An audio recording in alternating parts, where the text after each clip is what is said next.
Hi, welcome to the second lecture in this class. A lot of the readings that you've done for today have talked about the English people who came to what became the English colonies in America.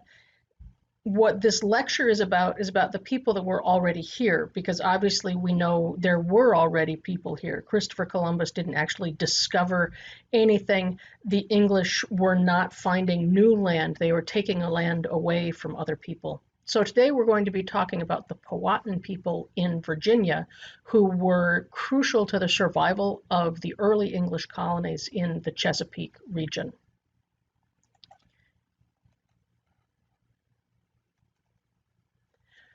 The Powhatan people were in the eastern woodlands in the Chesapeake Bay region.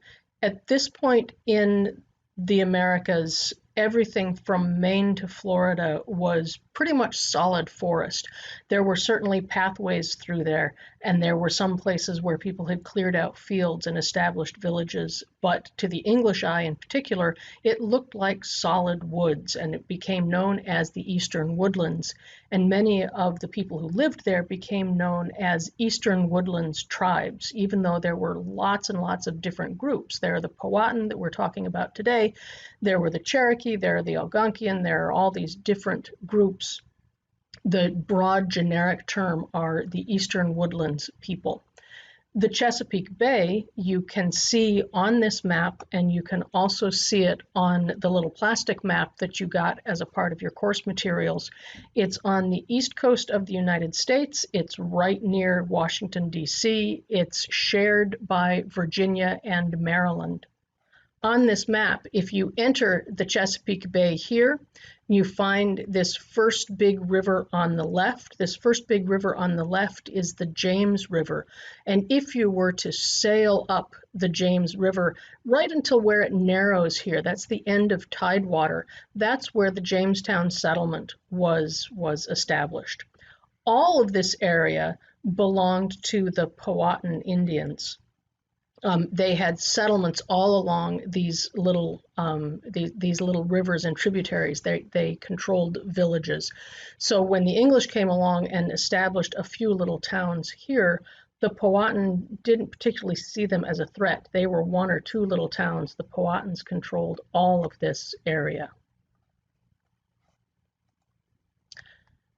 The Powhatan had lived in this area since ancient times. As you know, Native Americans had many millennia beforehand migrated from Asia across the Bering Strait, across all of the Americas.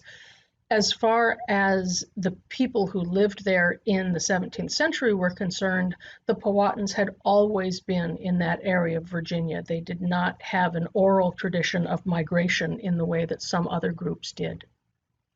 They belonged to a language group called the Algonquian language group. It was a language group that was shared by most of the tribes in the Eastern Woodlands, everywhere from up here in our area down into the Georgia area. There were lots of different groups who spoke a similar language. And that's like saying that Italians and French and Spanish are in a similar language group. There are cognate words, there are similarities in the sounds, but it doesn't mean they speak the same language. There were a whole bunch of different languages within this Algonquian language group. The Powhatan established a community. As I said, they had towns scattered all along the rivers that fed into the Chesapeake Bay. It was an extremely rich area for natural resources. The Powhatans had consolidated themselves in terms of military and political organization, and so they were able to control a lot of these resources. They established stable and permanent communities. A lot of times we have a stereotype of Native Americans, kind of like the Lakota in the West, that pack up their houses and move on to new hunting grounds.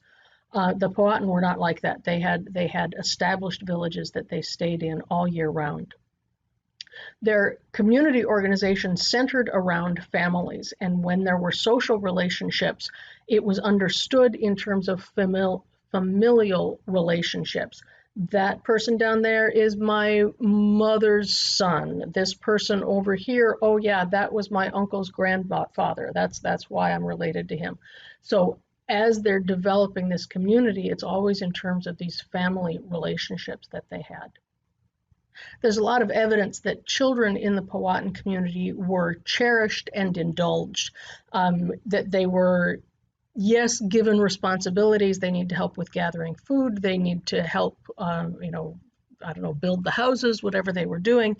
But they were indulged in terms of the way that they had to behave, and allowed to basically run around and do whatever they wanted to, and to laugh and tell jokes and play pranks, and the adults would laugh it off. And certainly to the English, this was really notable because the English had very strict standards of behavior for their children, and they looked at these little Powhatan kids running around and said, wow, they're totally spoiled. Those kids are not behaving well.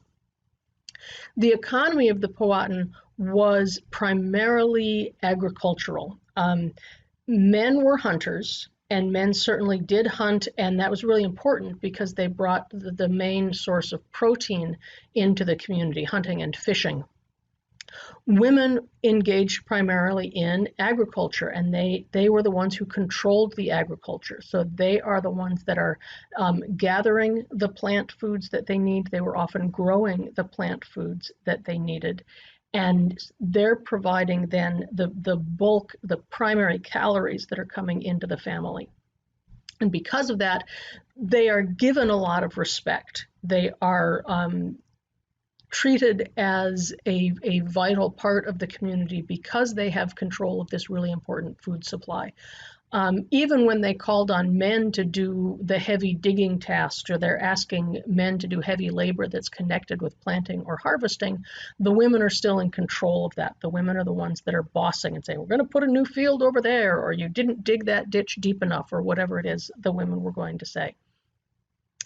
This system of growing and hunting gave them a really complex diet. They're eating seafood, they're eating mushrooms, they're eating grains, they're eating red meat, they're eating fowl, they're eating all kinds of vegetables. They are overall a very healthy people because they've got this very complex diet. The economy, they have an economy. I mean, this is a stereotype that we often have about Native Americans, that they lived in kind of a state of nature, that they just picked up everything that they needed off the ground and lived off it. That's not an accurate vision. They manipulated the world around them. So they are doing things to make sure the streams are full of fish. They're doing things to make sure it's easier to hunt the deer or to grow the crops. And then they were also trading. So the Powhatan region in particular was short on metals. The primary metal used in the Americas at this point was copper, and there really isn't any copper to be found in Virginia. And also flint was very important, using flint to make tools. The Powhatan traded for both of these things from as far away as the Mississippi River Valley, that we've got the geologic evidence of bringing in flint and copper from way, way far away across the Americas.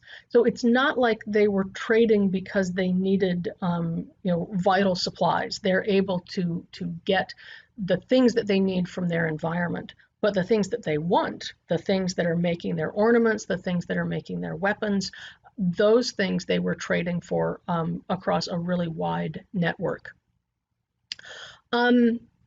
Trade was also really important in terms of developing social relationships.